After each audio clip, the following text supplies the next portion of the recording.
everyone, I'm Fiona. In this video, we invited engineer Wang to demonstrate potential problems with sensors in EPS cutting lines and their solutions. Please note that each sensor has its specific location and function, which collectively ensure the normal operation of the EPS cutting line. Once the EPS cutting line malfunctions, the first thing we need to check is the sensor. 1. For example, when the density of the cut EPS block is high, or the surface of the block has a deep color, this may affect the recognition ability of this sensor, causing the cutting wire to not heat correctly, and it may even be broken. At this point, you can try to adjust the knobs or settings inside the sensor to increase its sensitivity.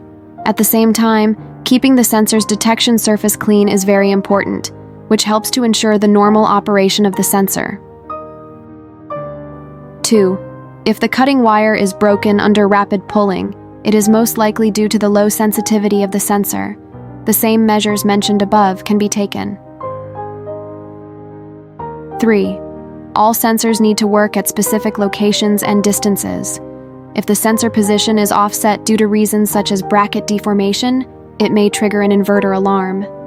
In this case, it is necessary to re-level the machine and adjust the position of the sensor. Normally, the cutting wire should be below the roller surface and maintain a certain safety distance from the bottom. If the sensor fails, it may continue to move down, causing the EPS cutting line to jam. 4.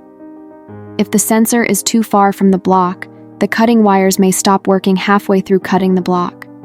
You can adjust the position of the sensor to ensure that its distance from the block is appropriate. 5. If the sensor has no signal, you may need to buy a magnetic switch of the same model for replacement. 6. If the sensor above has no signal, the EPS cutting line may not be able to convey the block, or even cut. Please check the connection and settings of this sensor to ensure its normal operation. 7. If the sensors are working normally, but the machine is still unable to convey the blocks, an alarm may be raised by the inverter or thermal protection device. At this point, you just need to press the white reset button to solve the problem. Please note that as the usage time increases, the sensitivity of the sensor may decrease. To ensure the normal operation of the EPS cutting line, it is recommended to regularly inspect and replace worn parts. For more information about the EPS machine and EPS mold, please contact us by email or mobile phone. We will be happy to answer your questions.